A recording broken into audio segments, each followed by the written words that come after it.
ধন্যবাদ মাননীয় স্পিকার। নোটিশটি উত্থাপন করেছিলাম জনস্বার্থে। বক্তব্য সবাই যখন দেয় জনস্বার্থেই দেয়।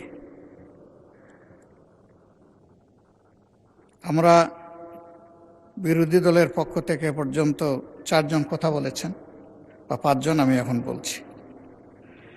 আমার মূল বক্তব্যে যাওয়ার আগে মাননীয় সংসদ সদস্য এবং স্বরাষ্ট্রমন্ত্রী খুব চমৎকার কিছু কথা বলেছেন, এগুলো একটু স্মরণ করতে চাই আমি। উনি বলেছেন যে shareholder is shareholder. সে কিভাবে শেয়ার হোল্ডার হয়েছে এটা পরে দেখা যাবে। এটা পরে কেন? এটা তো আগেই এক্সপোজ হয়ে গেছে।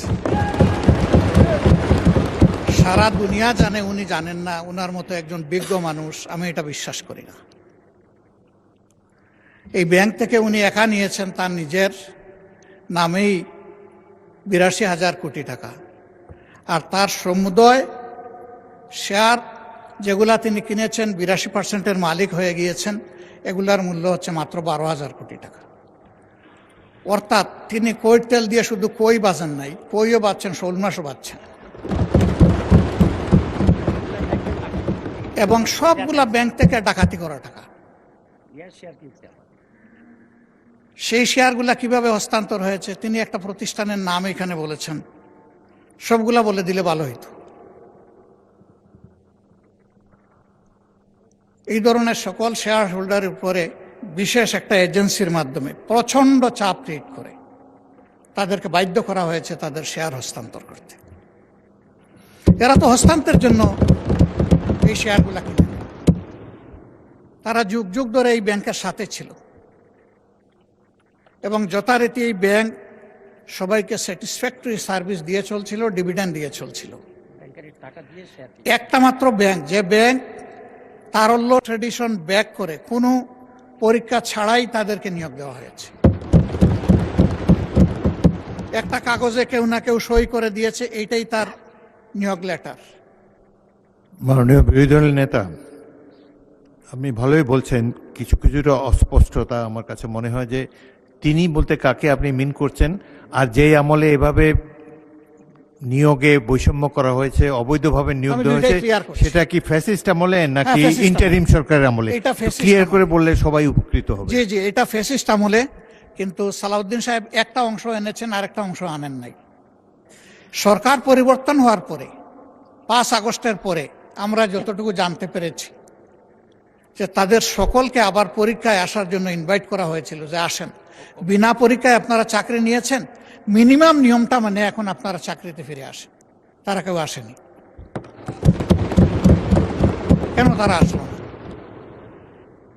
এরপরে এই ব্যাংকটা 1983 সালের নভেম্বরে 3টা শাখা দিয়ে বাংলাদেশে তার কার্যক্রম শুরু করে। ঢাকার লোকাল ব্রাঞ্চ মতিঝিলে, আগ্রাবাদ, চিটাগাং, সিলেট, তালতলা। পর্যায়ক্রমে তাদের সততা, দক্ষতা, আমানতদারি এবং গ্রাহকদের প্রতি তাদের সেবার মান, এগুলার কারণে অনন্য উচ্চতায় এই ব্যাংকটা চলে যায়।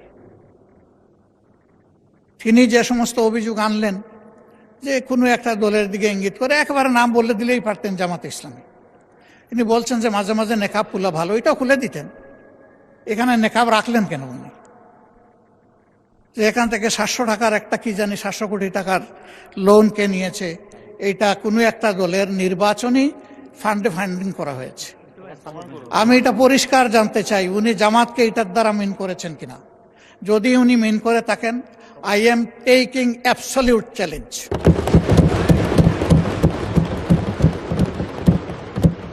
তিনি এটা প্রমাণ করতে পারলে আমি তাকে একটা মেডেল দিব পার্সোনালি।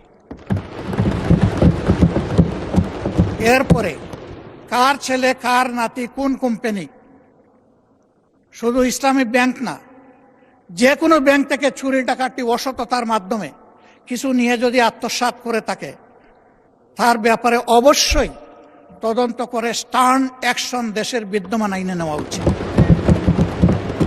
এটা আমি শফিকুর রহমান হলে আমাকেও যেন স্পেয়ার করা না হয়।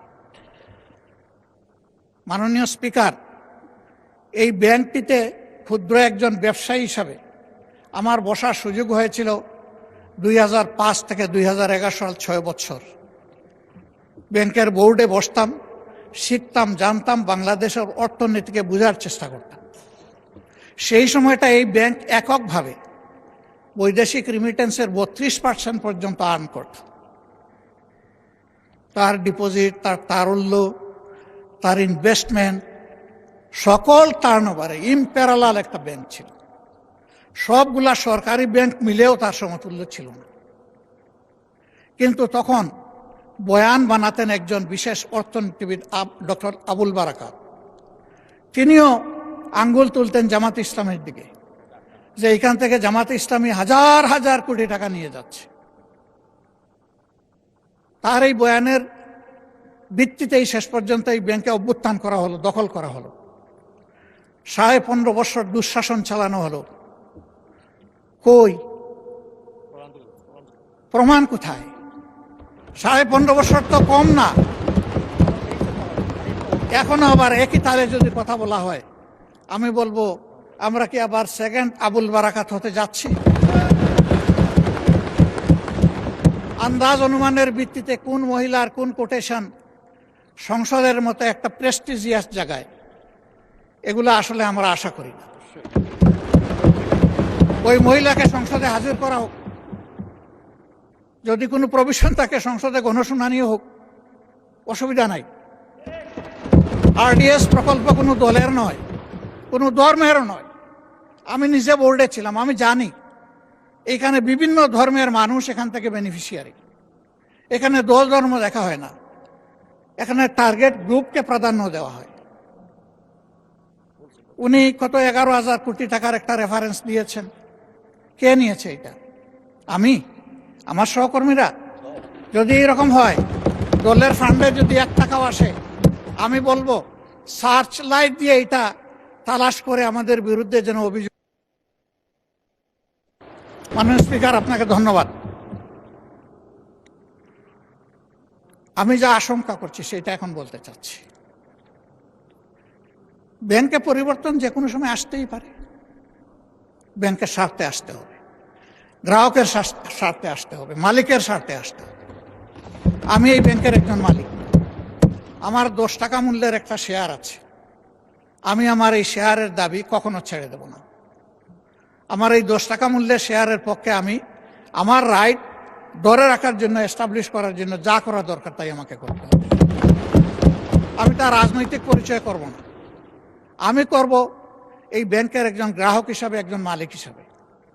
এইভাবে রাজনৈতিক পরিচয় থাকা কোনো দোষের বিষয় নয়।